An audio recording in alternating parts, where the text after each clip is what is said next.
اقامت دبی رو با ترید در پاپ ترید فاند به دست بیار. درود و احترام خدمت همه شما سروران عزیز گرامی. امیدوارم هر جا که هستید مثل همیشه حال احوالتون خوب و عالی بوده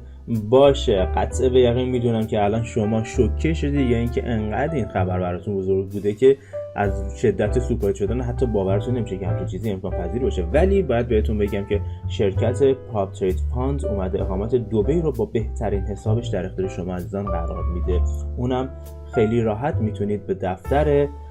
شرکت پاپ ترید فاند ملحق بشید، اضافه بشید به این شرکت و مسیر موفقیت خودتون از الان به بعد عوض کنید با گرفتن اقامت دبی، با داشتن بهترین حساب معاملاتی پاپی که میتونید توی زندگیتون تجربه کنید. پس خیلی سریع بیایم با هم دیگه بریم ببینیم چجوری میتونیم اقامت دبی رو با حساب پاپ ترید فاند به دست بیاریم. خب دوباره برگردیم به معتبرترین شرکت پراپی که در حال حاضر داره فعالیت میکنه و خدمات رو شما ارائه میده، پاپ ترید فاند. شرکتی که داره رگوله هستش که توی ویدیوهای قبلی با هم دیگه صحبت کردیم در رابطه با رگوله بودن و اعتبار این شرکت و همچنین اومدیم با هم دیگه حساب‌های مختلفش رو بررسی کردیم، از حساب جکپات، رول ترید و چالش‌ها پذیرشگر، به اصطلاح همون چالش‌های دو مرحله‌ای که بین عموم خیلی رایج شده رو با هم دیگه بررسی کردیم. ولی حالا می‌خوایم با هم دیگه بریم سر وقت حساب‌های ریسک پلاس، جایی که باهاش میتونین مسیر زندگی خودتون رو عوض کنین و به اقامت دبی برسید. حسابای ریسک پلاس به جرئت میتونم بهتون بگم که یک انقلاب بزرگی در صنعت پراپ تریدینگ هستش. توی حسابای ریسک پلاس معاملات شما توی یه بستر خیلی خاص روی حسابهای ریل با کمک تکنولوژی‌های خاصی که خود پراپ ترید فاند اونها رو مبنی بر هوش مصنوعی و همچنین آنالیز ویژه‌ای که از روی رفتارهای معامله‌گران تا الان تونستن به دست بیارن، اومدن یک سری الگوریتم‌ها و الگوهایی رو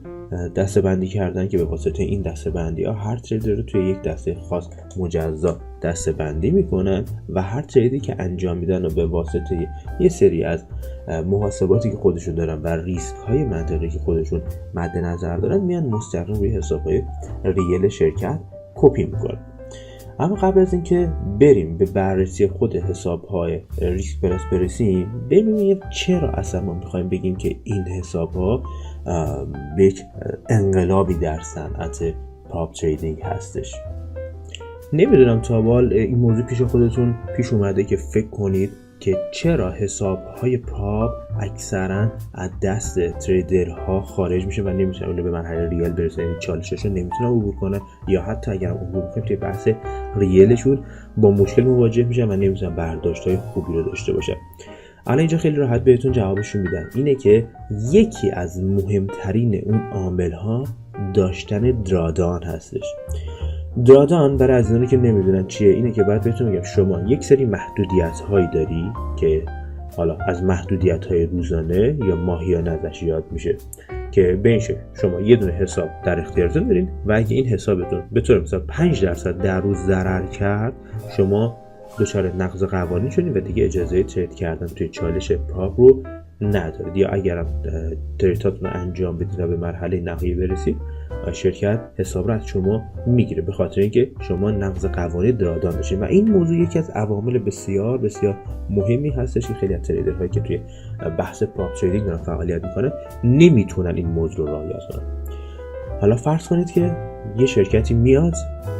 یه قانونی برای شما تعیین میکنه، میگه شما خیلی راحت میتونید توی این حساب ها ترید انجام بدید و به جای اینکه محدودیت درآمد 5% روزانه و 10% ماهیانه رو داشته باشید، شما 30 یا 45% میتونید درادان داشته باشید. این دیگه بحث به خودتون داره که روی چه حسابی و با چه نوع متر و معیاری دوست دارید که ریسک انجام بدید. ببینید که اینجا اگه بخواید بزنید یه گزینه داره به نام مدیریت ریسک که خب خیلی راحت میتونید میزانش رو انتخاب کنید و از اون طرف میبینید که روی چه حسابایی دارید ترید انجام میدید. روی حساب 1 یا 2 میلیون دلاری میتونید شما انتخاب کنید برای ترید کردن. خب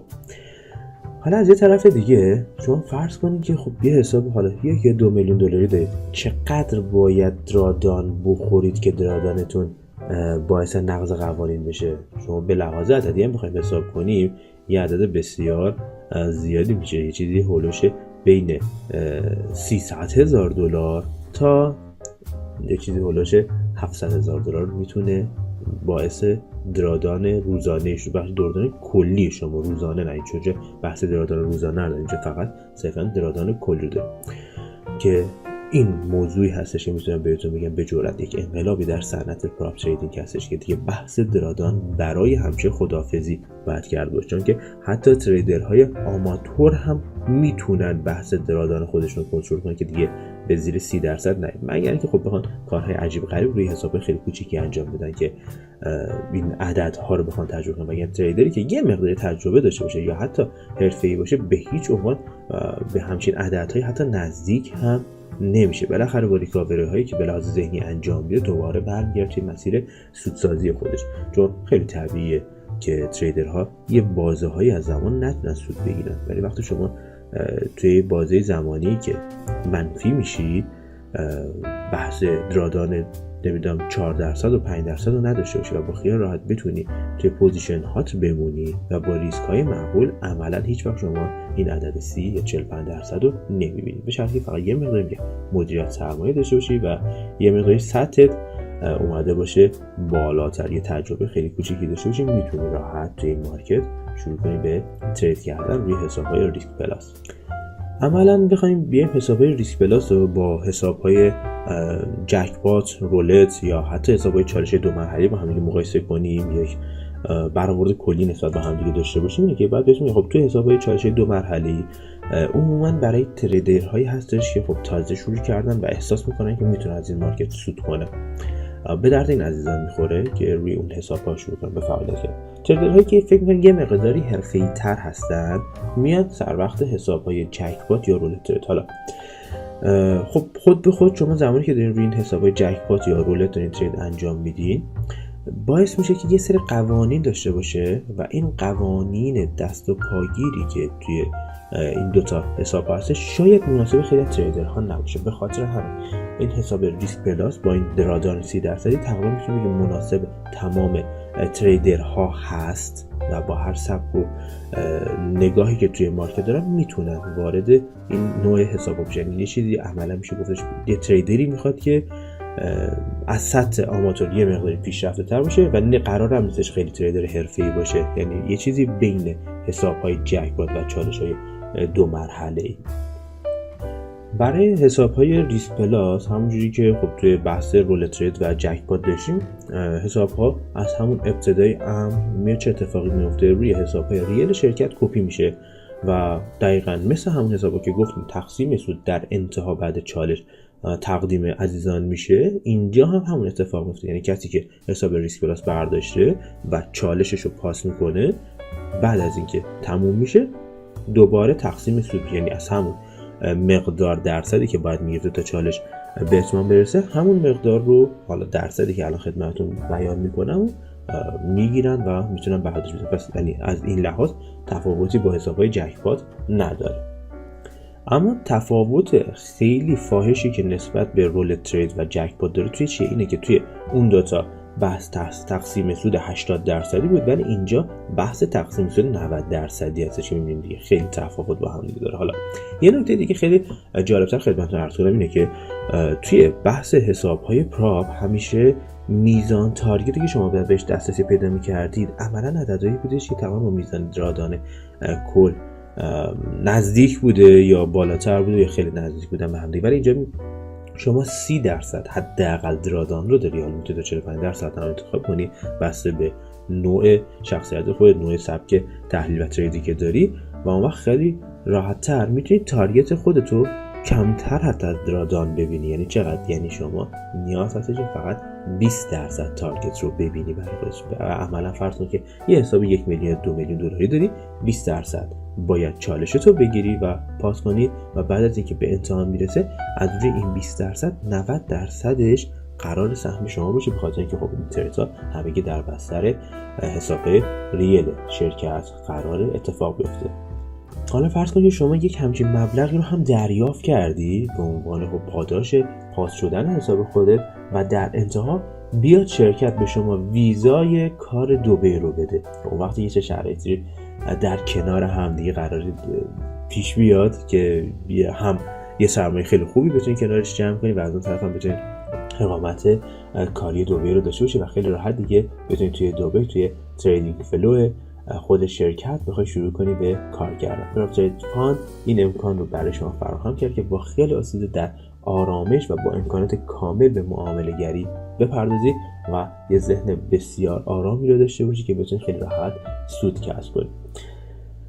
در صورت موفقیت توی حساب‌های ریسک پلاس، علاوه بر این که شما یه برداشت سود بسیار بالا رو داری، اقامت دبی رو هم داری، خیلی راحت میتونی توی خود شرکت روی حساب‌های ریل شرکت دیگه شروع کنی به ترید کردن و با یه سود خیلی منطقی حساب شده میتونی به افزایش بالانس خودت هم فکر کنی، اکانتت رو بالاتر ببری و از اون طرف هم بتونی سود خیلی بهتر بری. حالا اگرم در این خصوص هر نوع سوالی داری، خیلی راحت میتونی پایین این ویدیو کامنت بذاری تا بچه‌ها راهنمایی کنن، یا اگر نیازی هستش کارشناسای خود پراپترید فاند هستن میتونن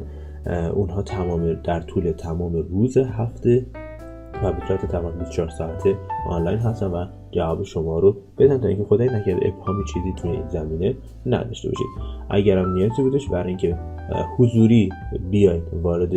شرکت بشید، خیلی راحت میتونید داخل پنل کاربرتون درخواست ثبت کنید که اونجا از شما یه مدرک هویتی مثل پاسپورت ازتون میخوان که شما اونجا براشون آپلود میکنید میفرستید که خب مسلما برای احراز هویت همچین اتفاقا میفته، همیشه خیلی امر طبیعی و عادی هستش که شما جای ثبت نام میکنید بعد این کار رو انجام بدید و بعد براتون قرار ملاقات رو فیکس میکنن و خیلی راحت میتونید برید اونجا حضوری ببینید. هر سوالی داشتید میتونید خیلی راحت ازشون بپرسید و مشکلاتتون رو احتمالی که اگه ممکنه ضررتون باشه یا سری ابهامات ذهنی که دارید خیلی راحت میتونید اونجا برطرف کنید. فکر نمی کنم که دیگه هیچ گونه حسابی به این جذابیت باشه که بخواد این همه درادان بسیار عالی رو در اختیارتون قرار بده و فقط نیاز داشته باشین که شما 20% بگید. حالا یه مقدار بریم خود حسابا رو با هم دیگه بررسی کنیم. همونجوری که دقت می‌کنید ما توی بحث حسابایی که داشتیم توی بحث حالا جکپات که گفتیم عملاً 2 هفته زمان میبره که شما توی 2 هفته بعد تریدتون رو انجام بدید و به درصد نهایی که مد نظرشون بود برسید، که گفتیم یه مقدار شرط سختی ازش ولی خب سریع‌ترین راهی هست شما میتونید به حساب 1 میلیون دلاری یا 2 میلیون دلاری دست پیدا کنید. روی حساب‌های رولت گفتیم که این یه مقداری تایمش بیشتره ولی خب ما محدودیت زمانی داشتیم، محدودیت درادانی زیاده داشتیم که محدودیت درادانمون 3% در روز، 6% در ماه بود که عملا ما توی حساب ریسک پلاس همچین محدودیت رو عملا نداریم، کامل حذف شده و فقط یه درادان 30 یا 45% رو داریم. ولی توی بحث رولت ما 4 هفته نیاز داشتیم به ترید کردن تا به اون تارگت 12% رو برسیم، ولی اینجا ما فقط 6 هفته، یعنی مقدار بازه زمانیمون بیشتر میشه، یعنی عملا ما فضا و فرصت بیشتری داریم. درسته که درصد ریسکی که میخوایم بگیریم، یعنی 20% تارگتی که میخوایم بگیریم بیشتر هستش نسبت به 12%، ولی عملا با توجه به این 30% درادانی که داریم خیلی راحت‌تر میتونیم روی ترید همون به جای اینکه با اون 0.5% و 1% و نهایتاً بخوایم 2.5 تا 3% ریسک کنیم، خیلی راحت‌تر اینجا با خیال راحت میتونیم از 2% 3% شروع کنیم برای ریسک کردن و خب عملاً خیلی سریعتر به تارگت‌های مد نظرمون میرسیم. خب مطابق معمول این ترید ها هم از روز دوشنبه هر هفته شروع میشه و معامله‌گر باید حداقل توی این 6 هفته 21 روز ترید فعال داشته باشه، یعنی 21 روز شما باید ترید انجام داده باشید. برای ترید هاتون شما دیگه حداقل محدودیت زمانی رو ندارید، خیلی راحت میتونید ترید انجام بدید. برعکس تریدهای جکپات که تقریبا شما باید 5 دقیقه و 59 ثانیه حداقل تریدتون باشه، خیلی راحت میتونید اون قانون رو بذارین کنار و بدون محدودیت زمانی شروع کنید به ترید کردن. در رابطه با بحث درادان هم به صورت کامل صحبت کردیم که نه درادان روزانه داریم نه درادان ماهیانه داریم، که بخشید درادان ماهیانه داریم ولی 30% عملاً خیلی تاچ کردن همچین عددی سخت خواهد بود. ترید روی تمام دارایی ها رو داریم بجز شاخص ها و سهام ها. حداقل حجم هر معاملات هم 10 لات هستش برای حساب 1 تا 2 میلیون دلاری که 10 لات واقعا روی یک همچین اکانت هایی اصلا عددهای خیلی بسیار کوچیکی به حساب میادش. امکان انتقال به روز بعد رو هم داره که خب یکی از محدودیت دست و پایگیرمون بودش که قبلا داشتیم، ولی خب دیگه اینجا عملا نداریم، محدودیت خیلی دستمون بازتر هستش و فقط معامله‌گرم که گفتیم باید به 20% تارگت خودش برسه و باز کردن ترید مثل بقیه حساب‌های دیگه روی روزهای شنبه و یک شنبه عملاً مجاز نیست. همونجوری که گفتم حساب ریسک پلاس عملاً شرایط خیلی خیلی راحت تری رو داره و در